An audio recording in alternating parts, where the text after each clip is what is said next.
Some poultry farmers are believed to be a misplaced or misconstrued understanding of the purpose and intent of the emergency supply of feed brought in by the association. President of the Grenada Association of Poultry Producers, Jason Phillips, says he does not expect prices to increase despite the increased production cost. He notes that farmers had the choice of paying for feed that was more expensive or lose their entire flock. We know that there's no mechanism in place where we as the farmers can pass that cost downstream.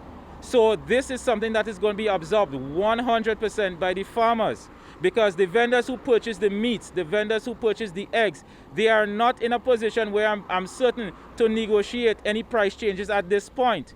So the consumers will not be feeling an effect in terms of price change. This situation is 100% on the backs of the farmers. The president says the rippling effects of the pandemic have been shouldered entirely by the farmers, and though the association cannot dictate to an individual farmer their prices, they are not fully in control.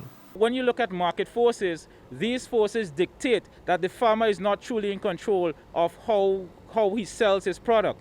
So farmers are actually pressured at this point to ensure that they maintain their market share by towing the line very closely. And as such, it's a very dangerous position for a farmer, and as such, on a business line, it's a very difficult decision. Mr. Phillips says the association has absorbed a percentage of the cost.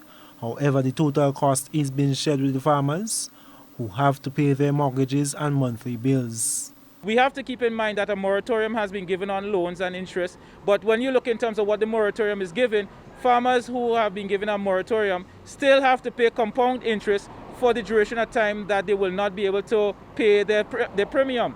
Literally speaking, this is compounding additional costs on the backs of farmers, because at the ending of the moratorium period, the interest would be 3 times higher than what you normally would pay on a monthly basis. So I don't know who is helping who, but at this point in time, farmers, we are crying out, we are bleeding, and we're still supporting our economy. He adds that with the hurricane season approaching, farmers cannot handle another crisis internally, and made a plea for help on behalf of the association.